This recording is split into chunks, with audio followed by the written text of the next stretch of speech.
Eu vou gravar esse vídeo para uma amiga minha que ela é católica e a gente conversa muito sobre as coisas de Deus. E eu acho que esse tema vai ser muito interessante, ela vai gostar muito. Esse texto que eu vou aproveitar hoje está lá em Êxodo 17. Você conhece gente que reclama de tudo?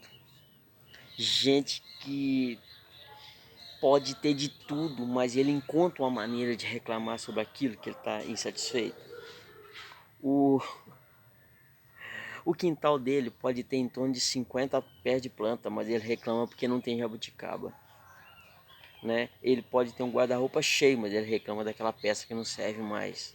Ele pode ter ido num casamento e comido N's e N's pratos de comida lá, mas ele reclama daquela azeitona que ele comeu e não gostou, que não ficou legal. Ele tem de tudo, mas não tem uma mexerica para ele, não tá bom. Ele acaba de almoçar e em vez dele falar assim, nossa, essa carne tava gostosa, a aplicação dele é, tava com sal hoje, tava com muito sal, tava salgada. Faz de tudo para essa pessoa, mas ele não gosta. Ele não agrada disso. Ele tem 500 amigos, mas ele só reclama daquele que não dá atenção para ele. Hoje a gente vai falar um pouquinho sobre esse tipo de gente. Esse tipo de gente que murmura, que reclama, né? Que não é uma reclamação constante, é normal. É uma reclamação além da medida, entendeu? É uma reclamação que vai além do normal. E tem gente que não é assim só com os outros, é assim com Deus. E Deus toma algumas atitudes quando encontra pessoas assim. Eu não estou falando que a gente não pode falar com Deus sobre as nossas dificuldades. Sim, pode falar com Deus, mas existe a maneira certa de falar com Deus sobre as dificuldades suas. A questão é que um coração contrito, Deus não recusa um coração contrito. E essa é a maneira de se colocar diante de Deus, com o coração contrito, ciente de tudo que Ele está fazendo, de tudo de bom que Ele está fazendo, mas pedindo ajuda sobre aquilo que você gostaria que Ele fizesse. Essa é a maneira correta, mas o que a gente faz? A gente quer botar Deus na parede, a gente quer forçar Deus a fazer aquilo que a gente gostaria que Ele fizesse. Um coração contrito é uma pessoa que precisa da ajuda de Deus, mas ele está ciente das outras vezes que Deus já ajudou e que Deus contribuiu para a vida dele. Né? E isso é bom, isso é um coração contrito. O coração contrito é aquele que se aproxima de Deus com temor. Não é aquele que se aproxima de Deus colocando Deus na parede. Há uma diferença muito grande entre a humildade se aproximando de Deus e a arrogância. Você vai ver alguns barulhos aí porque eu estou gravando aqui fora e carro passa toda hora, né? Se aproximar de Deus com o coração contrito é se aproximar com humildade. Se aproximar com arrogância é botar o dedo na cara de Deus e o Senhor é Deus e não é. E a gente vai ver um pouquinho disso aqui da história. Em Êxodo 17 conta a história de um povo que Deus tirou do Egito, o povo de Israel. E quando eles estavam lá em Israel, aquela dificuldade, aquela luta, aqueles problemas, e eles falaram assim, Deus ajuda a gente aqui no Egito. E aí o que ele fez? Deus fez, foi lá e mandou Moisés e tirou eles lá do Egito, né? Depois de um certo tempo, estavam lá saindo do Egito, aí Deus, Faraó tá atrás da gente. E Deus foi lá e matou o exército de Faraó. Quando eles estavam saindo, eles entraram num lugar, eles estavam saindo, já estavam, a água acabou, e eles chegaram num lugar e foram tomar água daquele lugar e a água estava amarga. E eles falaram, Deus, a água tá amarga, Deus, Moisés, por que você nos trouxe aqui? Devia ter deixado a gente lá no Egito.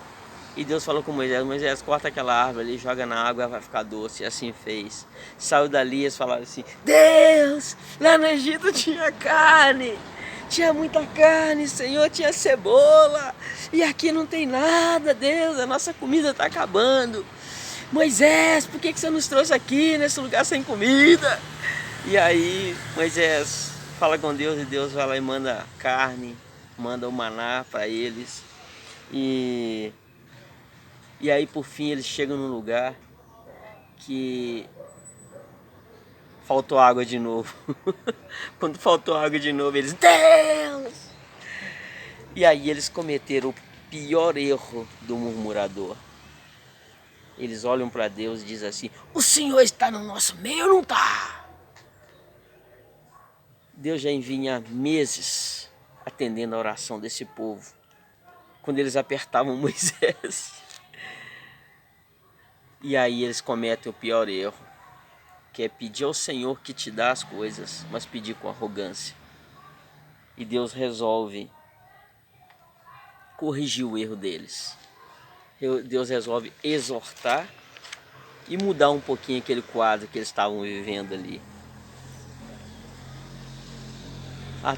O problema da murmuração é que ela começa leve e ela vai piorando. A pessoa começa murmurando por coisas pequenas, se não parar, ela só vai para coisas grandes, ela não vai melhorar. Ela não vê nada de bom que Deus está fazendo para ela. Tudo é ruim, tudo é ruim, é só reclamar, só reclamar. E isso precisa parar. Isso precisa parar e Deus vai fazer com que tudo pare. É engraçado que quando a gente está vivendo os tempos melhores da nossa vida, a gente fala que Deus está prosperando, Deus está abençoando, Deus está dando o melhor, Deus está presente. Olha, dinheiro chegou, o aumento chegou, nós trocamos o carro. E olha, Deus abençoando, Deus está fazendo tal coisa.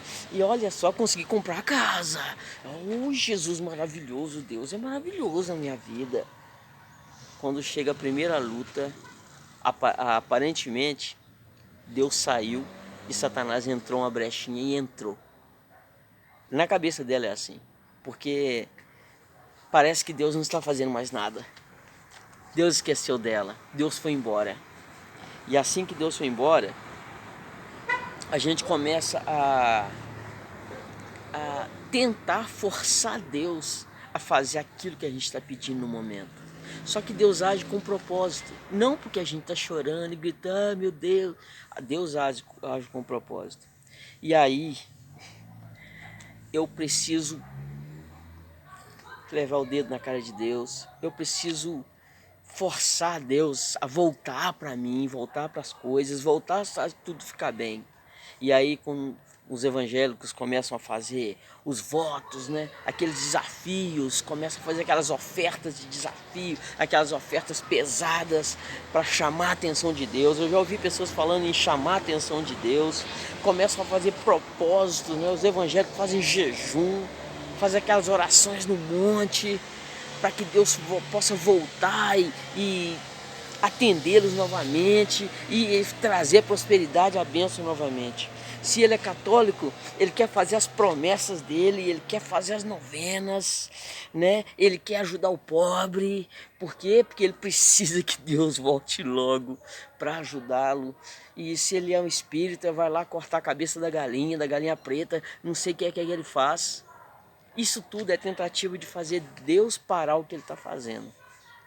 E muitas vezes o que ele está fazendo é colocando a mão nos ombros da gente, dando uma sacudida, dizendo: acorda, acorda.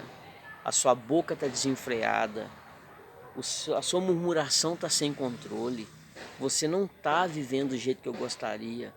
Essa prova vem para te dar uma sacudida, para acordar, para você acordar e voltar para o caminho, voltar para a trajetória anterior. Eu não saí, eu continuo aí, só que quem está fazendo isso aí sou eu. E lá no capítulo 17, quando o povo começa a reclamar desse jeito, tem um versículo que fala assim: então Deus mandou os amalequitas. Amalequitas é o inimigo deles. E esses inimigos cercaram, era um povo forte, rancão, bravo, nervoso. E esse povo vem para cima deles com tudo. Agora, minha filha, agora acabou. Agora acabou a murmuração. Porque a gente murmura por causa de carro, por causa de casa, murmura por causa de comida, murmura porque a roupa, murmura por causa daquilo, disso, daquilo. Mas quando a vida está em risco, aí a murmuração acaba. Aí é Deus me ajuda, Deus, o Senhor é bom, o Senhor é maravilhoso, o Senhor isso, e a gente começa a aclamar. Agora a gente vai com humildade diante de Deus. Agora não tem mais casa feia, carro feio. Deus, meu carro tá feio. Agora é ai, ai, ai, meu Deus, a minha vida. Ai, ai, ai, meu Deus, me ajuda. Agora não tem mais arrogância mais. Agora a gente chega com humildade diante de Deus. E esses inimigos cercam e Moisés chama Josué para guerrear com ele. E Josué e Moisés. Moisés no monte, Josué lá embaixo direcionando o exército. E é interessante assim, você tem amigos que quando a guerra aparece, ele vai para frente da guerra por você? Você cultiva esse tipo de amigo que quando a guerra acontece, ele vai para frente de batalha contigo? A gente precisa começar a cultivar esse tipo de gente à nossa volta, né? Valorizar os Josués da vida da gente. A gente valoriza as pessoas que não são essas que vão para frente de batalha com a gente, guerrear conosco. E aí Moisés sobe para o monte. Você cultiva amizade com gente que quando você está mal, ele sobe para o monte para orar a Deus por você? Tem esse tipo de gente à sua volta? Eu acho que está na hora de começar a cultivar um negócio assim, né? E Moisés sobe para o monte para cultivar. Sobe para o monte para interceder por eles. E o interessante é que Moisés ele está no alto do monte. E a partir da hora que ele começa a levantar as mãos, ele tem a vara de Deus na mão. E ele começa a levantar a mão dele e Josué começa a vencer. É o poder de intercessão, né? O intercessor, isso é muito importante, o intercessor. E assim que ele levanta a mão, Josué começa a vencer lá embaixo. É Josué na guerra e Moisés na intercessão. E o negócio pega, só que os braços de Moisés cansa. E aí Ur e Abiur, se eu não me engano, sentam Moisés numa pedra e seguram os braços dele para cima para que Josué possa vencer lá embaixo. Às vezes a gente confia que as pessoas estão aptas para interceder a Deus para a gente. Mas manipular o poder de Deus a favor de nós é pesado. O ser humano não aguenta isso, ele não suporta isso. Isso é pesado para ele. E a gente aposta muito, a gente espera muito que a pessoa faça isso por nós. Ninguém consegue fazer isso. E Moisés está lá, com as mãos para cima e por fim a batalha ganha. Uma coisa que eu aprendo aqui é que por melhor que seja o intercessor, Deus está dizendo assim: povo, para de murmurar e fala comigo. Chega com humildade, vem direto a mim, não a Moisés. Moisés não tem o poder de responder aos seus questionamentos. Moisés não tem poder de te ajudar. E a gente precisa aprender isso. Deus quer que a gente vá até Ele. Deus é um Deus de relacionamento e Ele quer que a gente vá até Ele. Que a gente não use intercessores. O único, né, que ele menciona na palavra dele é Jesus, para orar no nome de Jesus. A gente precisa entender isso aqui que Deus está falando. Moisés está lá no alto do monte, mas é muito pesado para Moisés interceder. Por isso, Deus se apresentou ao povo, diretamente ao povo. Nos próximos capítulos para frente, Deus aparece diante deles no monte. E Deus fala com eles assim: eu vou fazer uma arca. E vocês vão diretamente na arca falar comigo, porque eu vou falar com vocês do meio da arca. Então a questão é essa. A gente precisa afastar todo tipo de intercessor que não... A função dele não é esse, ele é nosso amigo. A única coisa que ele pode fazer é pedir por nós, mas na verdade Deus vai ouvir o nosso clamor, né? A gente precisa entender isso. Essa mensagem, ela nos dá uma lição. Que primeiro, que o murmurador, ele é tratado por Deus. E termina com um Deus de amor, querendo se relacionar com a gente. Querendo que a gente vá até Ele. Jesus disse assim: se você quer falar com o Pai, vai para dentro do seu quarto, dobra o joelho e fala com Ele em secreto. E em secreto Ele vai te responder. Isso é para os meus amigos católicos.